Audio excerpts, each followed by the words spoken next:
அண்மை காலமா IAS IPS போன்ற பதவியில் ராஜினாமா செய்துட்டு அரசியல் கட்சியில் இணைறது அப்படின்றது ஒரு அன்றாட செய்தியா மாறிடுச்சு. ஆனா ஒடிசாவில் ஒரு ஐஏஎஸ் ஆபீசர் வாலண்டரி ரிட்டையர்மெண்ட் வாங்கிட்டு மிக முக்கியமான ஒரு பொறுப்பை ஏற்றுக்கொண்டிருக்காரு. இது தேசிய அளவில் மிகுந்த முக்கியத்துவம் பெற்றிருக்கு. எஸ், யார் அந்த ஐஏஎஸ் ஆபீசர் அப்படின்னு பார்க்கும்போது அவரும் ஒரு தமிழ்நாட்டை சேர்ந்தவர் தான். குறிப்பா வேலூர் மாவட்டத்தை சேர்ந்த 2000 பேட்ச் ஐஏஎஸ் ஆபீசர். அவர் பேர் வி.கே. பாண்டியன்.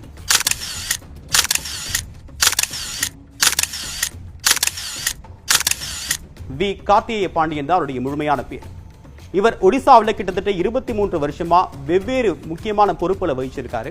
நிறைய மாவட்டங்களில் மாவட்ட ஆட்சியராக பணிபுரிந்தது மட்டும் இல்லாம ஒடிசாவுடைய முதலமைச்சர் நவீன் பட்நாயக்கு 12 வருஷமா பர்சனல் செக்ரட்டரியா இருந்திருக்காரு. அதுக்கு பிறகு வெவ்வேறு முக்கியமான பொறுப்புகளையும் வகிச்சிருக்காரு. இவர் நிர்வாகத்தின் கீழ் நிறைய மிக முக்கியமான மாற்றங்களை கொண்டு வந்திருக்காரு.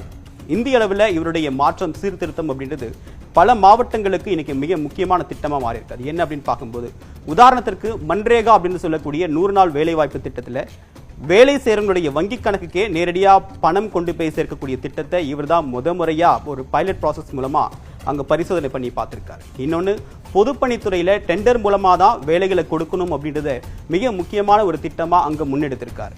ஒடிசாவில் நிறைய பகுதிகளில் இருக்கக்கூடிய உயர்கல்வி பாடசாலைகளில் நிறைய மேம்பாட்டு கொண்டு வந்திருக்காரு. ஒடிசா முழுவதும் இருக்கக்கூடிய பழமையான கோவில்களை புனரமைச்சு அங்கே இருக்கக்கூடிய பாதுகாப்பு உறுதி செஞ்சிருக்காரு. அந்த பழமை மாறாமல் அதை பாதுகாத்திருக்காரு.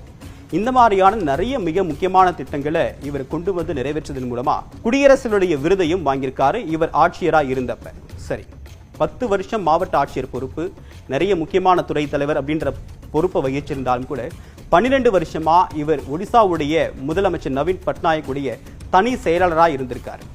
இந்த 12 வருட செயல்பாடு அப்படின்றது நவீன் பட்நாயக்கு ரொம்ப பிடிச்சிருச்சு. ஏன் அப்படின்னா ரொம்ப துல்லியமா தன்னுடைய செயல்பாடுகள் மூலமா அவ்வளவு நேர்த்தியா ஒவ்வொரு திட்டத்திற்கான விளக்கத்தையும் ஏன் அதை செயல்படுத்தணும், ஏன் செயல்படுத்தக்கூடாது அப்படின்ற விஷயங்களா கோடிட்டு காட்டக்கூடியவர் அப்படின்னு சொல்றாங்க.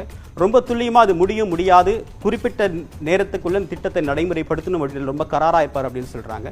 இது உங்கள் அரசு அப்படின்றத வலியுறுத்தும் விதமா அரசு அலுவலகங்கள் மக்களுக்கான இடமா மாற்றக்கூடிய பணிகளில் வி.கே. பாண்டியன் இருந்திருக்காரு அப்படின்றதான் இவருடைய நிர்வாகத்தில் இருக்கக்கூடிய மிக முக்கியமான பாசிட்டிவ் சைட்.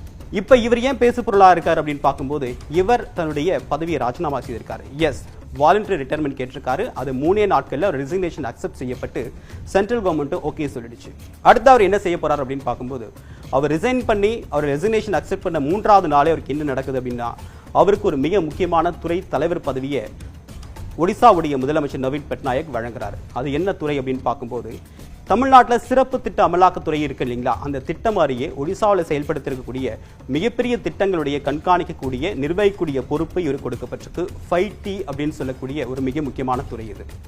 இந்த மாதிரியான திட்டங்களை செயல்படுத்துவதற்கு முன்னதாக ஏற்கனவே பொறுப்பில் இருக்கும் போதே 147 தொகுதிகளுக்கும் ஹெலிகாப்டர் மூலமா சுற்றுப்பயணம் மேற்கொண்டிருக்காரு. நிறைய அரசியல் கட்சி தலைவர்கள் அங்கு இருக்கக்கூடிய உள்ளூர் பிரமுகர்களை சந்திச்சு பேசியிருக்காரு.